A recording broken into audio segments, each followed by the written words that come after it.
Today we're being joined by two sisters from the West Perth WAFLW Football Club, Emily and Kat Bennett. Girls, thanks for coming on.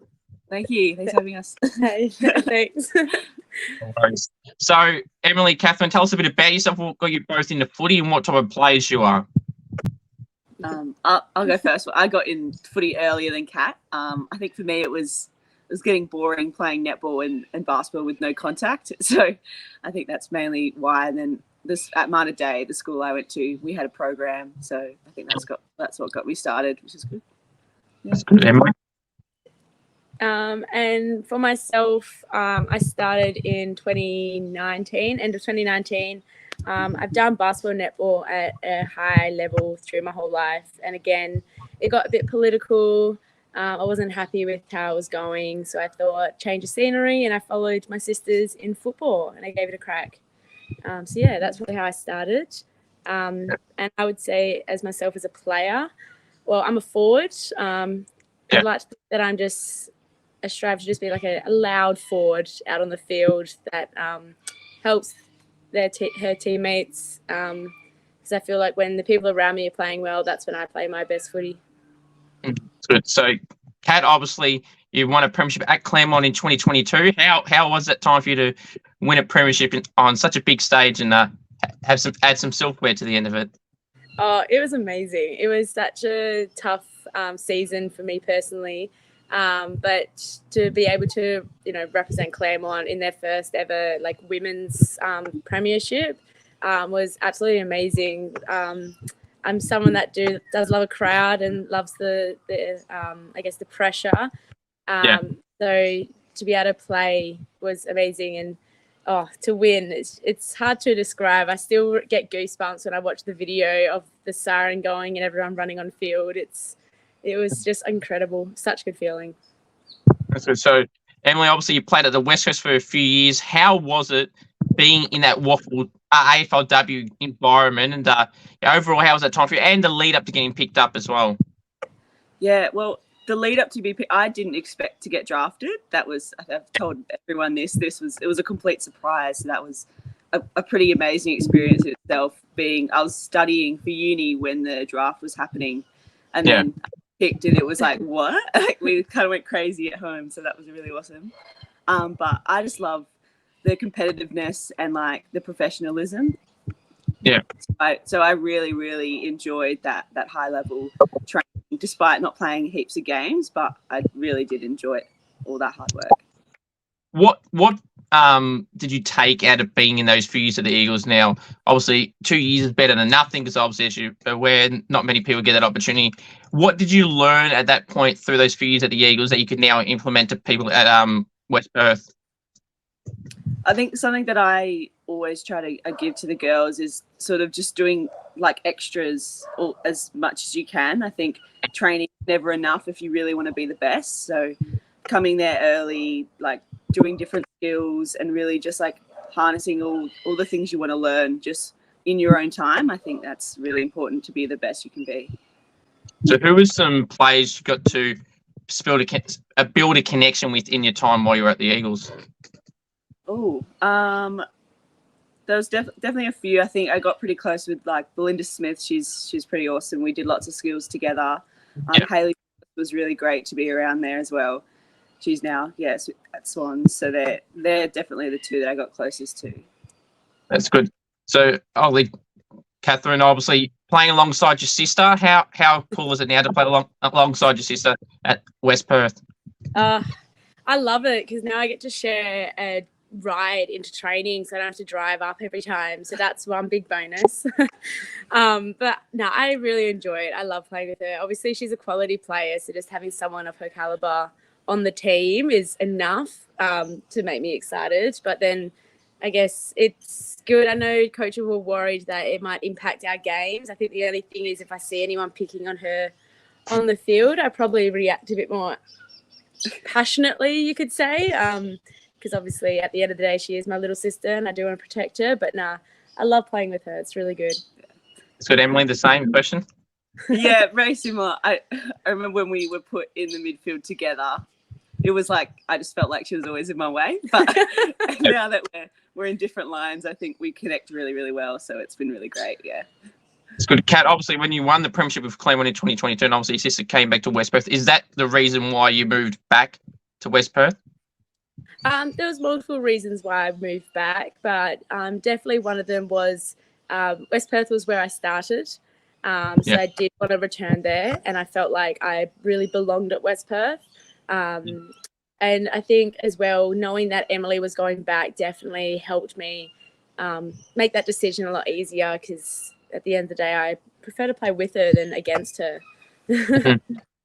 That's good. Now, normally I would ask some big questions at the end, or the biggest ones, but I'm going to say it right now. Who is the better sister, Emily or Kat? Who's better? What? Oh. At football? At football, I'll take Oh, yes. I would say, I don't know. It's hard. It depends what you want us to do. I think anything below the knees, ground balls, is definitely my strength. Kat's probably a lot more in the air. I think that's what makes it so good, is that we have our own things that we're not really competing against. But so a mixture of the two of us would probably be the best football player, I reckon. That's fair. Nice, safe answer. Keep the love there. Exactly. So, go on, Kat. Oh, no, I was just going to say the same. Yeah. No, that's fair enough. What's some other personal accolades you both had in your football career that you're most proud of that comes to mind? I'll go. Oh, yeah, I'll go first. Yeah. I think my first big football accolade was in high school. We won the Dockers Cup in year 11, and then I played for the senior team, and that was played at Optus, and that was like my first time, and I got best on, and that was, I think, probably now looking back, having played AFL, it's not the greatest thing, but I remember it was the coolest achievement ever. So that'd definitely be one. Kat, you got something? Yeah, I guess similar in regards to a personal achievement was probably just getting the MVP at the end of the season when I played West Perth Reserves in my first year of football.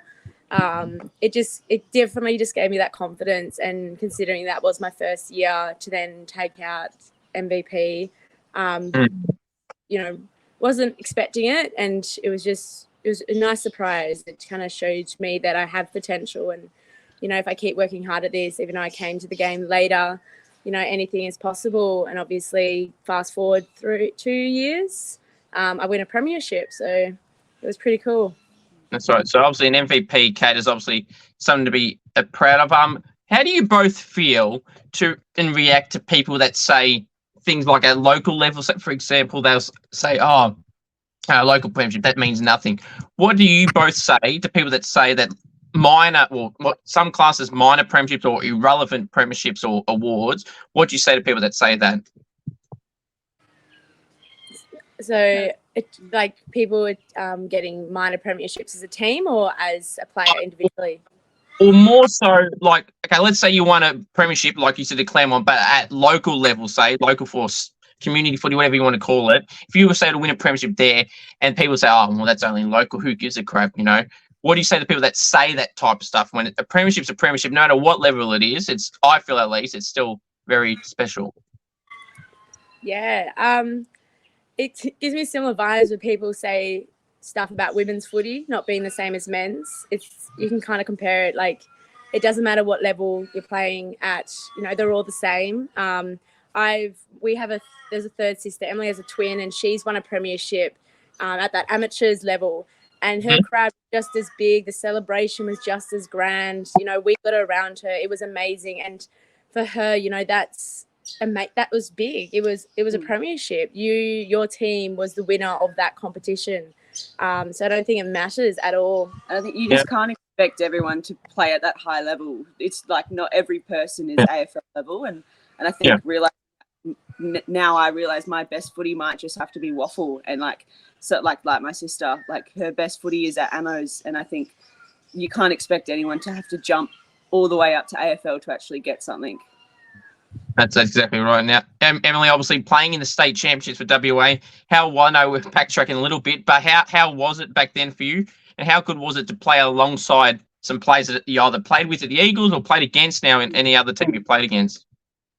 It was pretty cool. I really enjoyed it. I played as an overager at the end, and so I felt really like mature and like I knew what I was talking about, which was really exciting. And I think, knowing that like footy's not just WA, I feel like we get stuck in just playing waffle and being stuck in the state. And that was really cool because we did compete really well to the Vic teams, so that was nice. That's good. Who do you both feel is the toughest opponent you've ever had to match up on at any level? Emily, and Kat, is there any names that particularly come to mind? Oh, Jeepers. at any level, jeez, It's a lot of people. It's very true. Is there anyone that sticks out, or is it more so a block of a certain team? For me personally, my last game was against Melbourne when I was at West Coast, and that Yeah. was they're a very good side. Yes. So that was a very tough side. Yeah, I'd say Melbourne, they're definitely very good. Yeah, they go all right these days, the women's team. Yeah. Bringing it back down a level. Yeah. When you say the toughest player, I always think of like, because I'm a forward, I always think of the Ortlips, so Rachel and Claire Ortlip. Yep. Because they've been playing footy for a while and they're smart players. So you think you got them, and then they just seem to come off you at the right time, get that ball, and they're off. They're quite achievers, and they like, I just think they're so smart. So they're hard to defend. And really anyone that's super, super quick. But then again, I try to just beat them when the ball's at our feet, and hopefully that slows them down. That's fair enough. Obviously this week, tomorrow, in fact, you're playing Subiaco, obviously a side who started really well in round one. Got a bit of a reality check last week. How do you feel you're going to fare against them tomorrow? I think we're pretty strong matched up with them. I think we've had 2 games which we were pretty comfortable with. Yep. Like the individuals in our team and the team list we've got is so exciting, and we've got so much developing to do. I just think we've got so much potential, and tomorrow is going to be pretty exciting, I think, and we'll really, really push up to where they are, I think. Yeah, that's fair enough. So who is some of your favourite teammates down at the club? I love them all. Oh, yeah, that's my favourite at the moment has got to be Erin O'Brien. She sings a bit of Hamilton when you're at training, so she likes her musicals, and so it's good to be around. That's good. Sorry, Kat, go on.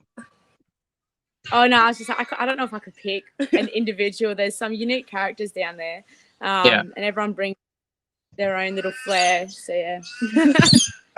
Fair enough. Now, since I got you both on, this is interesting to tell if someone's lying or not. Now, I'm going to ask, actually, instead of asking yourself about yourself, I'm going to ask each other about the other. What hidden talent does the other have? Hidden talent? I don't know. What talents do you have? It can be anything in general. It doesn't have to be footy related. It can be footy related. It can be anything.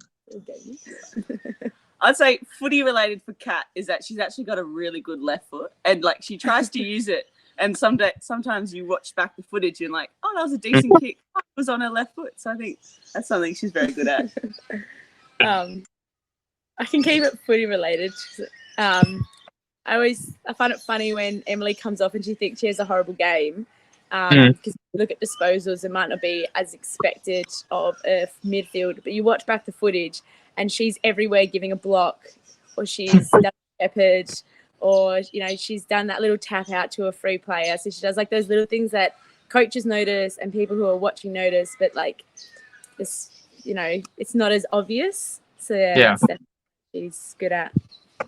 Now, this can always go anywhere with this type of question. Who loves the limelight, the attention, the camera? West Perth can't get enough of it. I would say she's sitting right next to me, the one who loves the limelight. It's definitely, I'd say. Very much. Rebuttal to that. You know what? I do like it. It's quite fun. I was lucky enough to do the win-win photo shoot. Yeah, so that was enjoyable. I think I'd say I'm quite confident. I'm not too phased. about what people think. And at the end of the day, if it's to publish like women's football and put it in a good lighting, I'm happy to do it. I love the honesty there, Kat. It's obviously, something that some people don't like necessarily admitting. I don't know why, but they do. And I love the honesty there. And some people start to say that now, the better it is. I mean, there's nothing wrong with it. I love it too. Hence why I've got a channel. Yeah. Exactly. Plain simple. Now, mark or goal of the year, which one would you girls rather do and why? I would say mark of the year, definitely, because that would mean I would have like jumped on top of or like caught it really well. I think they're to be a lot more cooler. Mark of the year. I'm a forward, so I say a goal of the year. I think that'd be pretty good. Got to get goals and one to be very special. That's very true. Oh, look, obviously, you can't go wrong either way. Every time I ask this question, like legitimately right now, it's a 50-50 answer. You can't go wrong either way. Kat, I'm on the side of you. I rather choose a goal just because when I did play, I was a forward and I did do goal kicking challenges for videos. So I love goals as well, and I did play it forward. You can't go wrong either way. Now, speaking of goals and celebrations, do you both have a goal celebration that you go to?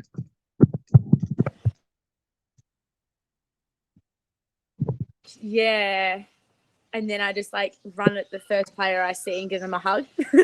That's exactly that's my go-to, is to run to other people to help them out and get excited with them, because I feel I'm not very much in the limelight show off. So I'm I need the help from other teammates to feel good.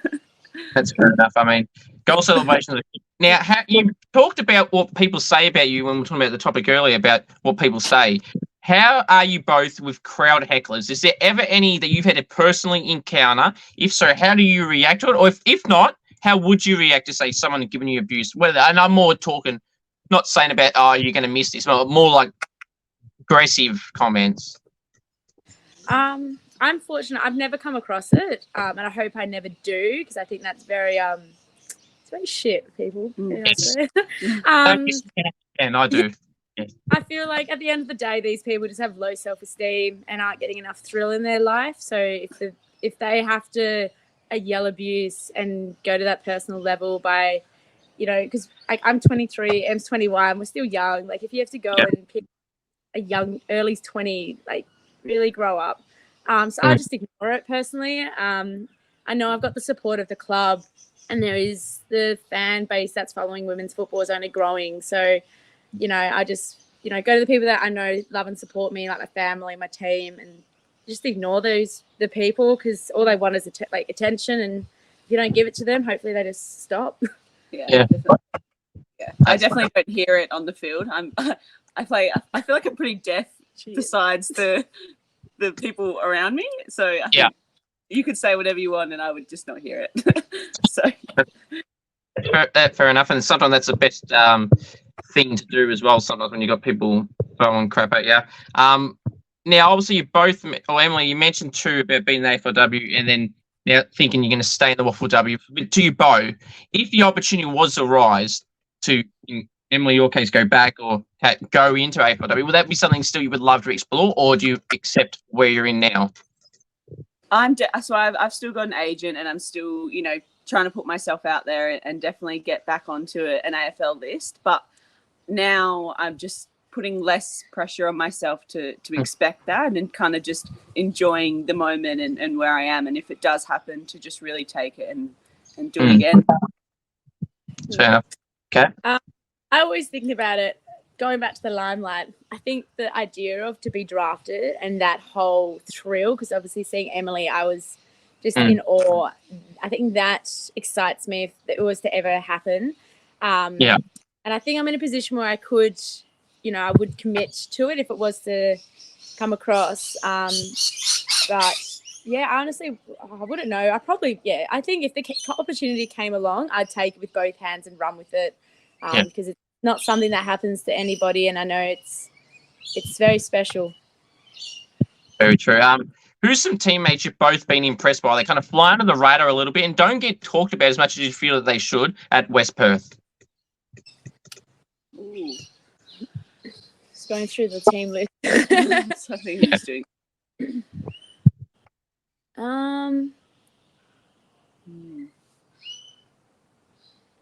I think an obvious one for me would be Marzi coming in. So Mara Cameron, she's just coming quietly. She's done a thing, and she's a bloody good player. Like, it's so good to have her on the team.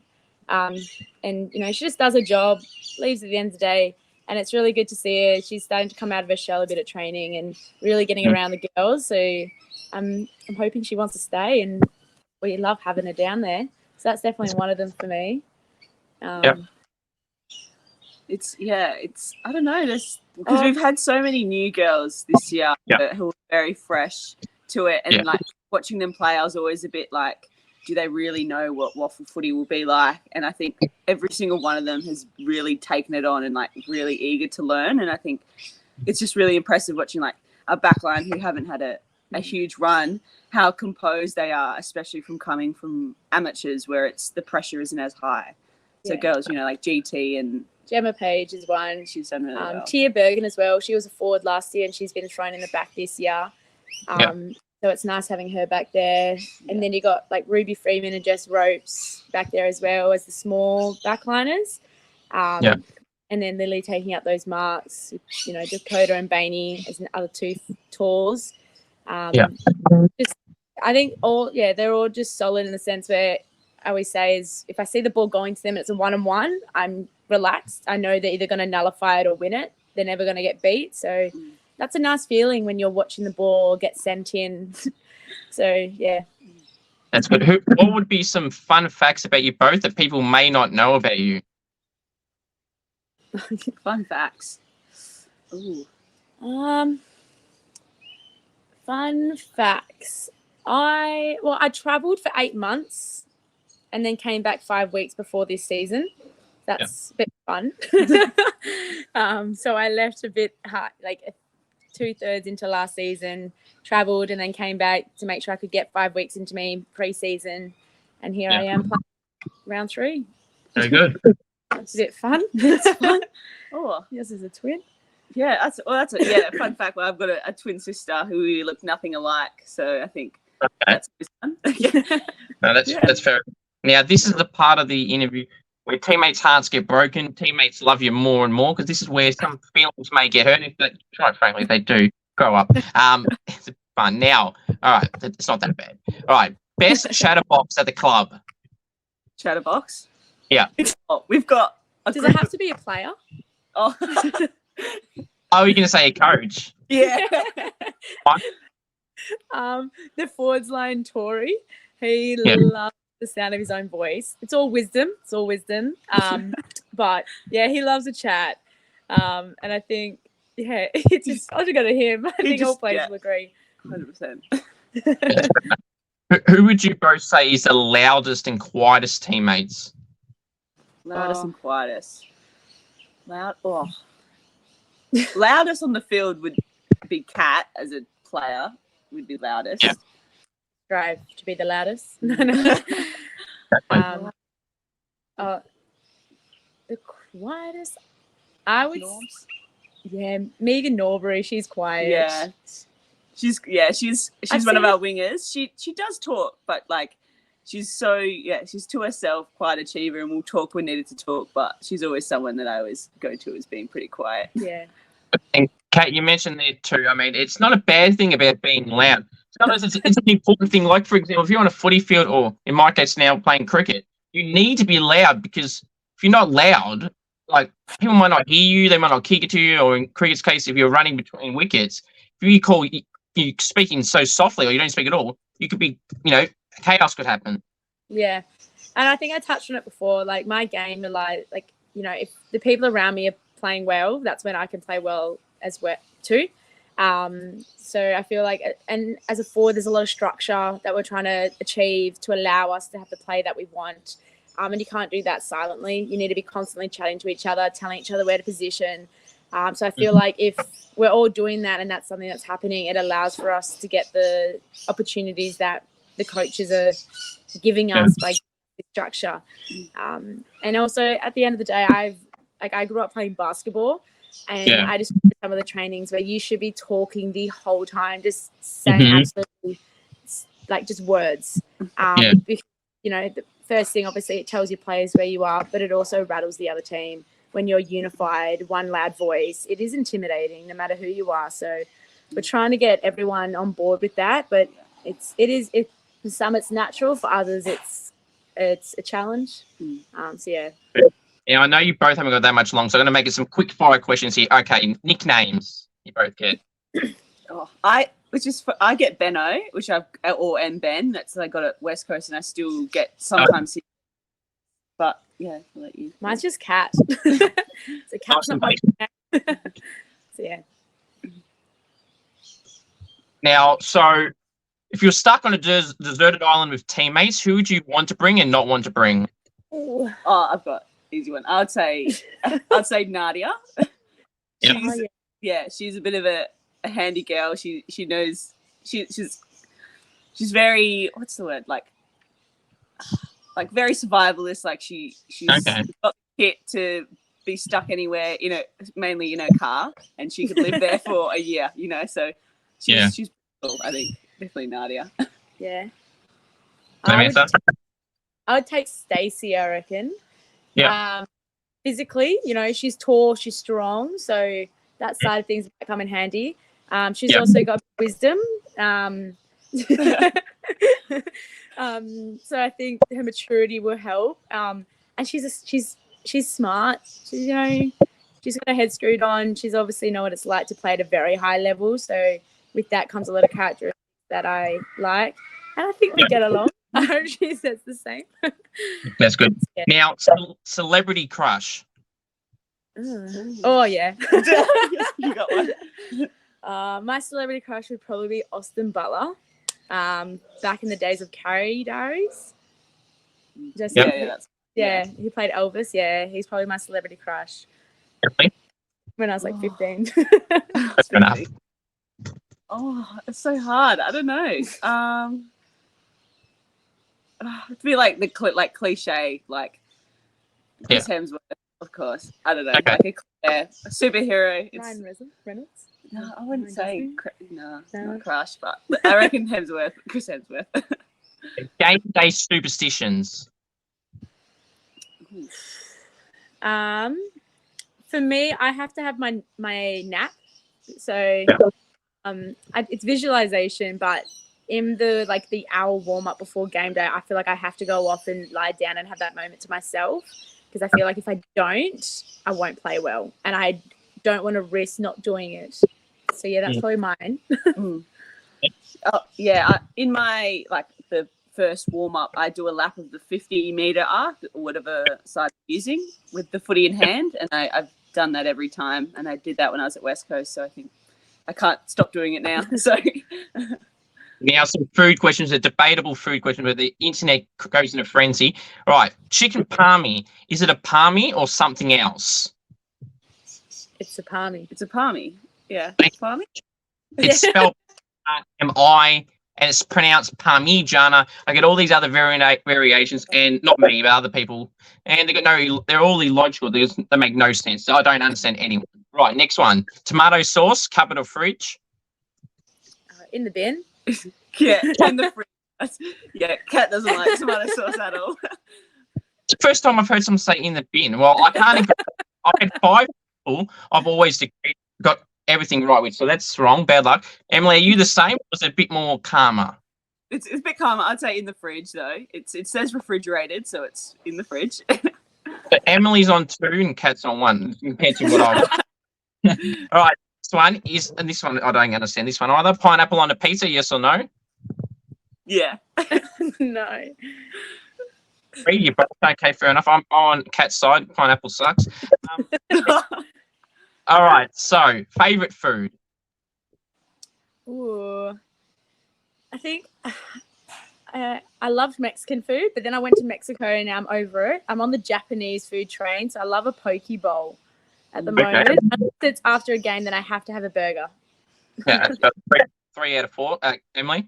I'd say anything pasta. I think, pasta, anything, pretty literally. Or both of you. Right, food you don't like? I don't like coriander. That's disgusting. I like most foods, to be honest. Tomato sauce is disgusting. That's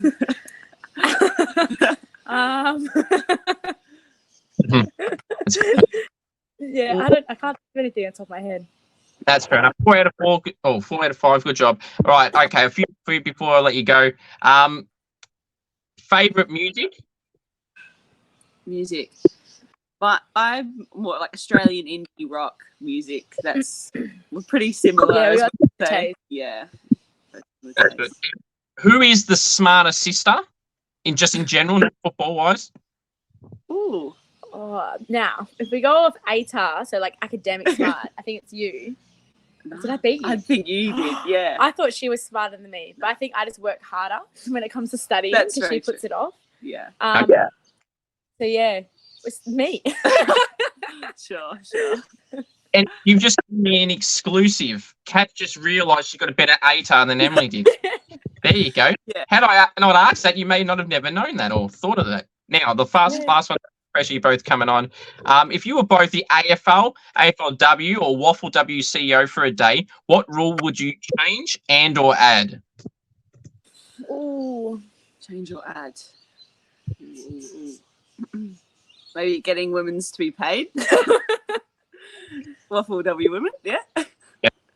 Yeah. One, yeah, go for it. You can do whatever the hell you want. That's a good one, yeah. I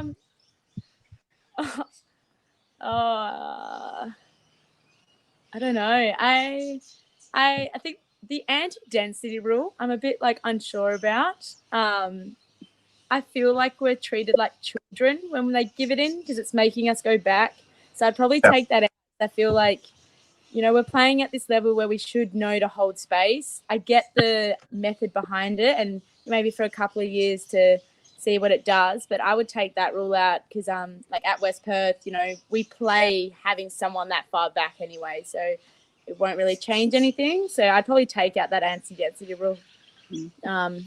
Yeah. Well, I've heard that before. I do really appreciate you both coming on. I know you got somewhere to be, so thanks for coming on and all the best tomorrow and for the rest of the season at West Perth. Appreciate you both. No, thank you. Thanks for having us. Yeah.